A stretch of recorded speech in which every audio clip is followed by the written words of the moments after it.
boy, let's see what we have today. Dear Enviropals. My name is Angela, and I work at a very interesting place called Corning Incorporated. At Corning, we make products that help clean the air we breathe.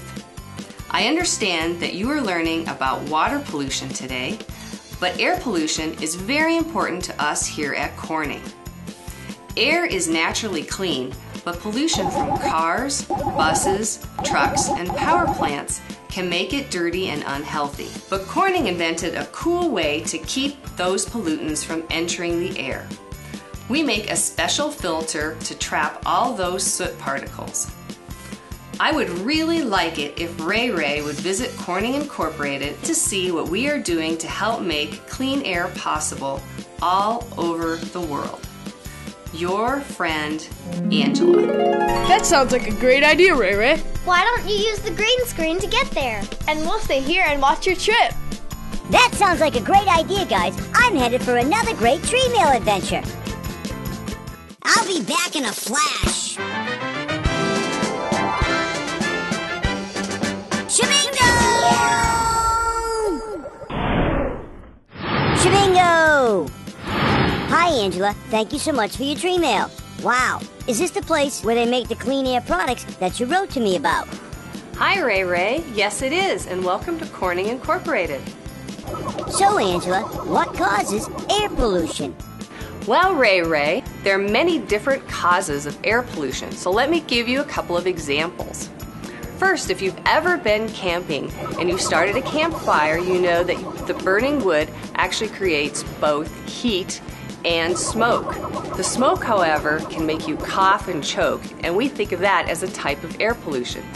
The same idea exists in both vehicles, cars, and buses, but instead of using burning wood, we use different types of fuel, such as gasoline and diesel, which helps create energy to turn the wheels.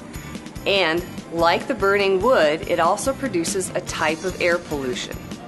Think about it when you're driving down the highway and a large truck passes you.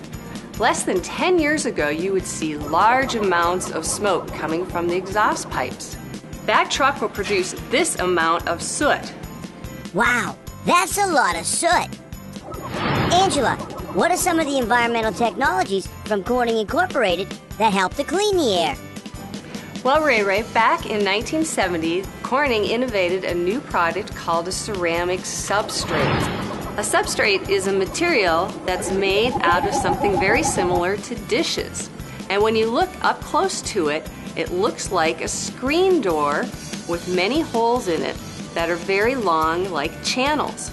Now, to make the converter work, this substrate needs to have a special coating applied to it, which turns it into a mini chemistry lab. When the air flows through the exhaust pipes and across the catalytic converter, it cleans the air before the exhaust leaves the tailpipe. What is a diesel filter? That's a good question, Rae Rae. Diesel engines actually produce a lot of smoke or particulate matter, and because of that, we need to add an additional product in the tailpipe along with the substrate to capture that additional smoke. So we use a product called a diesel particulate filter. Angela, can you explain to the boys and girls at home how a diesel filter works? A diesel filter has the same structure as a substrate, except that every other hole is plugged. And then with the open channels, the holes are plugged on the back. So instead of looking like a screen door, this looks more like a checkerboard. As the soot leaves the engine, it travels down the pipe to the filter. The dirty air goes through the open channels. The walls in the filter are like a sponge, so the large soot particles get trapped. But the clean air can pass through the walls and out the back end of the filter. In fact, they are so efficient that 99% or almost all of the soot is trapped in the filter and not allowed to go into the environment. Wow, Angela, that sure was fun learning all about Corning's environmental technologies. But it's getting late, and I have to get back to Naturia. I can't wait to tell all my friends about Corning and what they're doing to clean the air and make the air we breathe a little easier for all of us. Okay, I better get going. Bye, Angela. Shabingo!